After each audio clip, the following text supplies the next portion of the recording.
के क्या क्या प्रयास हैं। यूपीसीडा के अलग अलग इंडस्ट्रियल एरियाज हैं, पूरे स्टेट में फैले हुए हैं, लगभग 154 से ज़्यादा इंडस्ट्रियल एरियाज हैं।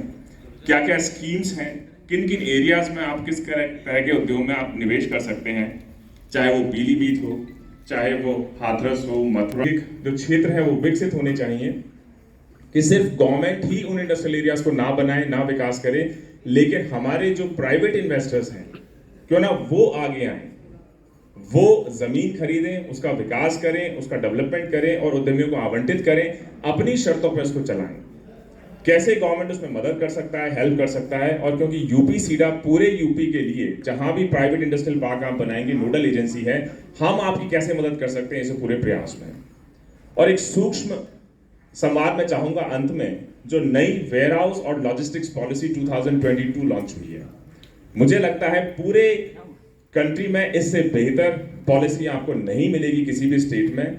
और पूर्वांचल खासतौर से इस एरिया में बहुत इंटरेस्ट हमको देखने को मिल रहा है, जिसमें लोग वेयर हाउस में इन्वेस्ट करना चाह रहे हैं, लॉजिस्टिक्स पार्क में इन्वेस्टमेंट करना चाह रहे हैं, मल्टी मोडल लॉजिस्टिक्स पार्क्स में इन्वेस्ट करना चाह रहे हैं, क्योंकि एक बड़ा हब हमें बनता हुआ दिखाई देता है पूर्वांचल, चंदौली का एरिया, बनारस का एरिया, प्रयागराज का एरिया, चित्रकूट का एरिया, जिसके माध्यम से लोग सिर्फ यूपी को ही नहीं लेकिन अगल बगल के जो भी हमारे स्टेट्स हैं, चाहे बिहार हो चाहे एमपी हो, उनको भी सर्व करने की कोशिश कर रहे हैं।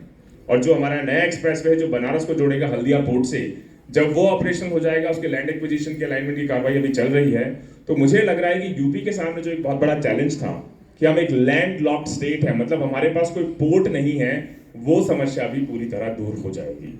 तो इसी वजह से एक बड़ा अच्छा सुनहरी मौका है। अगर आप निवेश करना चाहते हैं, आप मैन्युफैक्चरिंग में निवेश करना चाहते हैं, इंडस्ट्रियल एरियाज में निवेश करना चाहते हैं, लॉजिस्टिक्स में निवेश करना चाहते हैं, इंडस्ट्रियल पार्क्स बनाने में निवेश करना चाहते हैं, तो मुझे लगता है इससे अच्छा मौका आपको नहीं मिलेगा। अगली स्लाइड।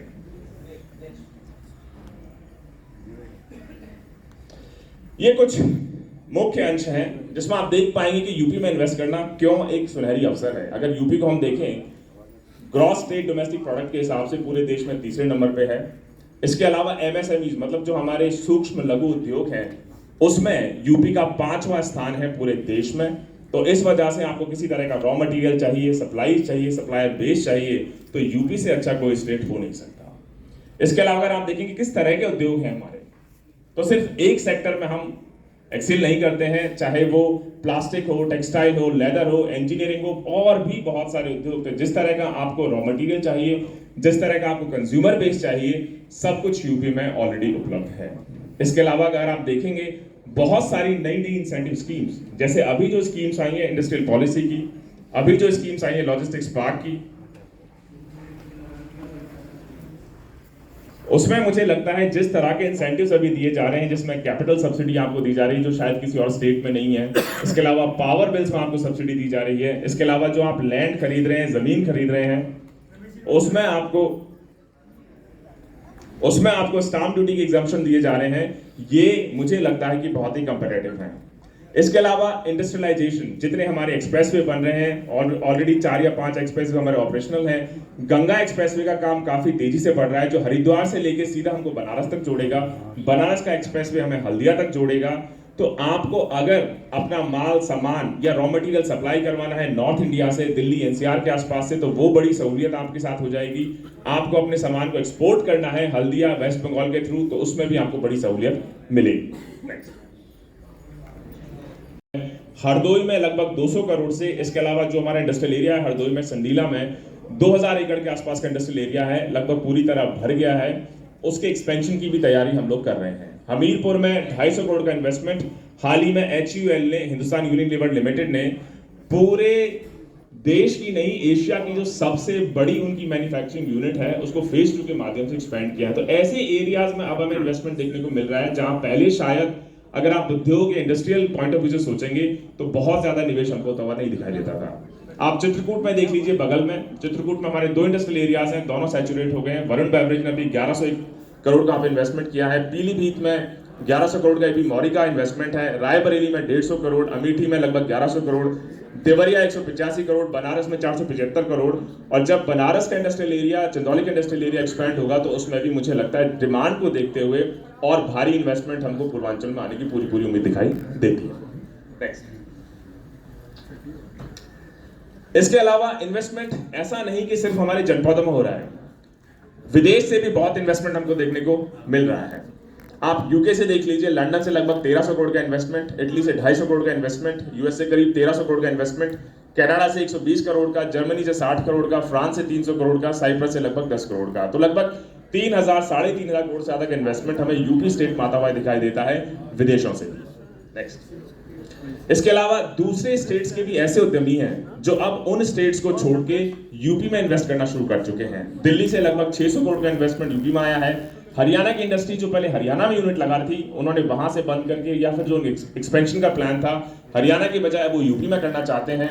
महाराष्ट्र का आप देख लीजिए, वेस्ट बंगाल से इन्वेस्टमेंट देख लीजिए, कर्नाटक से इन्वेस्टमेंट देख लीजिए, तेलंगाना से देख लीजिए, तमिलनाडु से देख लीजिए। इसका मतलब अब जो हमारी पॉलिसीज है, हमारा इंफ्रास्ट्रक्चर है, हमारा लॉ एंड ऑर्डर है, गवर्नेंस का मॉडल है, चीजों को ऑनलाइन किया जा रहा है, इंसेंटिव्स दिए जा रहे हैं, नई नई पॉलिसी दूसरे स्टेट के हो, दूसरे जनपद के हो, दूसरे देश के हो, सभी लोगों का फोकस कहीं ना कहीं अब यूपी पे आके टिक गया है।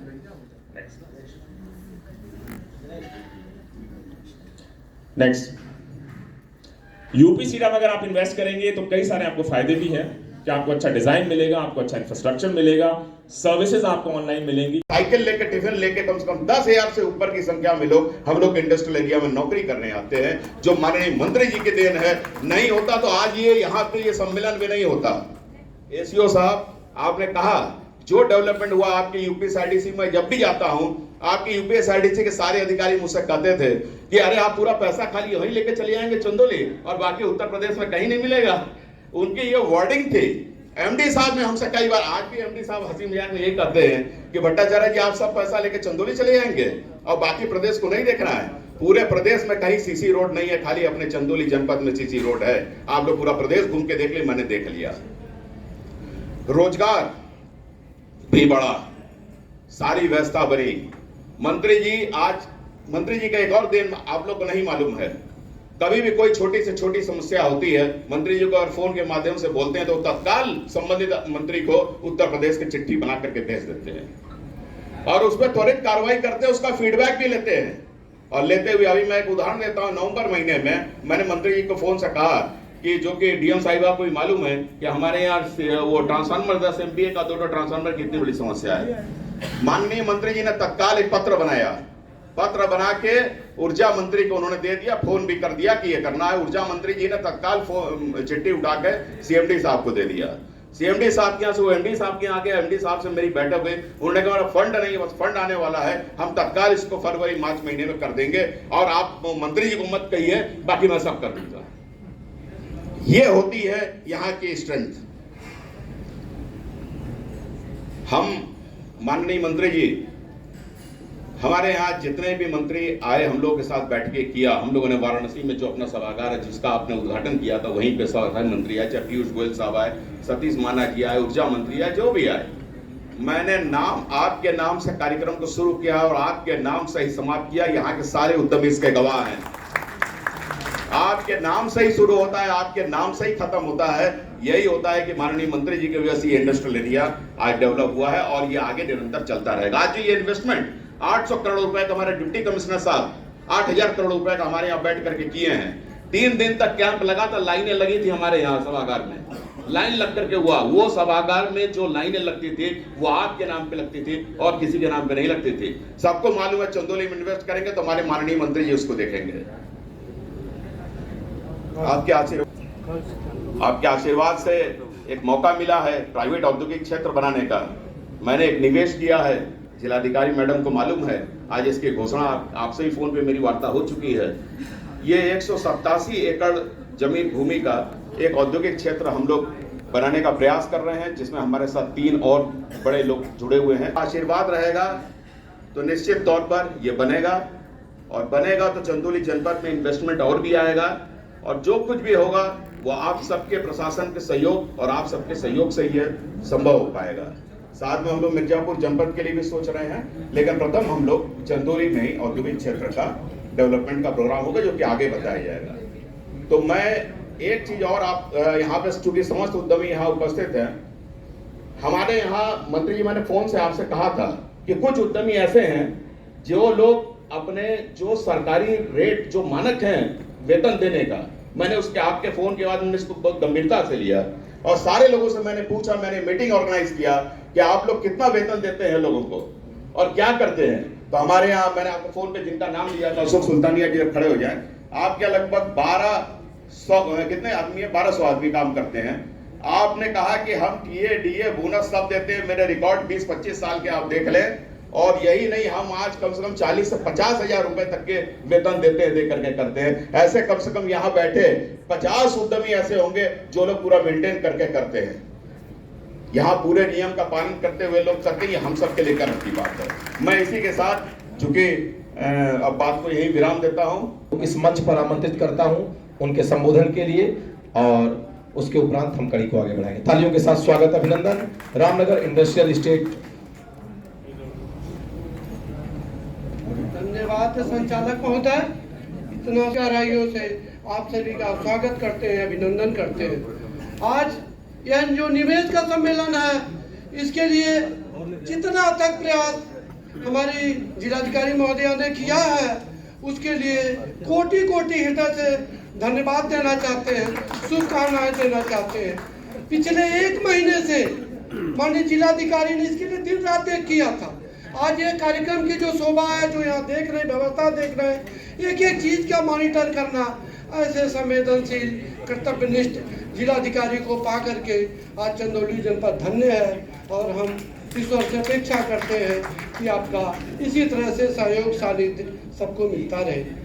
आज लॉ एंड ऑर्डर की व्यवस्था आज उत्तर प्रदेश में हालांकि सभी जगह बहुत अच्छी है, लेकिन चंदौली जो कुछ कभी थोड़ा सा माफियाओं और बाकी चीज़ों के लिए एक सीमावर्ती जिला होने के नाते कई बार प्रतिकूल परिस्थितियों का हम लोग को सामना करना पड़ा है। पूर्व में कुछ अपनी घटनाएं भी हमारे बीच हुई है। आज पुलिस अधीक्षक चंदौली यहाँ उपस्थित हैं। महोदय, आपका भी आभार व्यक्त करते हैं कि आपके नेतृत्व में एक भी कोई अपनी घटना चंदौली जनपद औद्योगिक क्षेत्र में नहीं होने पाई है। इसके लिए पूरी टीम, आपके जो साथी हैं, जो अलग से यहाँ पर पुलिस के थानाध्यक्ष हैं और क्षेत्राधिकारी हैं, सभी का हृदय से आभार और धन्यवाद है। सभी ने अपने रोल को बहुत अच्छी तरह से अदा किया है। आज एसईओ साहब यहाँ से परिचित है, सब लोग जानते भी हैं, चूँकि चकिया में आप पदस्थ रहे हैं और आपकी जो छवि रही है बड़ी निर्विवाद रही है।